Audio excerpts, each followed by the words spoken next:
Hi hello ಎಲ್ರಿಗೂ ನಮಸ್ಕಾರ. ಇವತ್ತು ನಾನು ನಾಗ್ಪುರ್ ಸ್ಪೆಷಲ್ ಆರೆಂಜ್ ಬರ್ಫಿಯನ್ನು ಮಾಡಿ ತೋರಿಸ್ತಾ ಇದ್ದೀನಿ. ಆರೆಂಜ್ ಬರ್ಫಿಯನ್ನು ಮಾಡೋದಕ್ಕೆ ನಾನು 4 ಆರೆಂಜ್ ಪಲ್ಪ್ಸನ್ನು ತೊಗೊಂಡಿದ್ದೀನಿ. ಅದನ್ನು ಪ್ಯಾನಿಗೆ ಹಾಕಿ ಆ ವಾಟರೆಲ್ಲ ಅಬ್ಸರ್ವ್ ಆಗೋವರೆಗೂ ಸ್ಟಿರ್ ಮಾಡ್ತಾ ಇದ್ದೀನಿ. ನಂತರ 1 ಬೌಲ್ ಆಫ್ ಶುಗರನ್ನು ತೊಗೊಂಡು ಅದನ್ನು ಹಾಕ್ತಾ ಇದ್ದೀನಿ.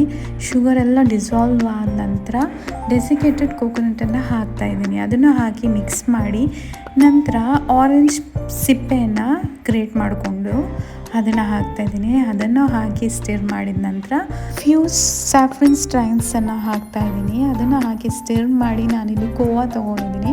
ಕೋವಾ ಸಹ ಹಾಕಿ ಅದನ್ನು ಮಿಕ್ಸ್ ಮಾಡಿ ಸೈಡಲ್ಲಿ ಇಟ್ಕೊಂಡಿದ್ದೀನಿ. ಆನ್ ದ ಅದರ್ ಹ್ಯಾಂಡ್ ನಾನು ಬರ್ಫಿ ಮೋಲ್ಡಿಗೆ ಗೀಯನ್ನು ಹಾಕಿ ಸ್ಪ್ರೆಡ್ ಮಾಡಿಟ್ಟಿರೋ ಬರ್ಫಿಯನ್ನು ಅದಕ್ಕೆ ಹಾಕಿ ಪ್ರೆಸ್ ಮಾಡಿ ಅದಕ್ಕೆ ಆಲ್ಮಂಡ್ಸಿಂದ ಗಾರ್ನಿಷ್ ಮಾಡಿ 2 hours ರೆಫ್ರಿಜರೇಟ್ ಮಾಡಿ ನಂತರ ನಾನು ಪೀಸಸ್ ಆಗಿ ಕಟ್ ಮಾಡ್ತಾಯಿದ್ದೀನಿ. ಈಗ ನಾಗ್ಪುರ್ ಸ್ಪೆಷಲ್ ಆರೆಂಜ್ ಬರ್ಫಿ ರೆಡಿಯಾಗಿದೆ. ಸಖತ್ ಸಾಫ್ಟ್ ಆ್ಯಂಡ್ ಅಮೇಝಿಂಗ್ ಆಗಿ ಬಂದಿದೆ. ಆ ಮಸ್ಟ್ ಟ್ರೈ ಅಂತಲೇ ಹೇಳ್ಬೋದು. Thanks for watching. Support this channel by clicking like, share, subscribe and comment.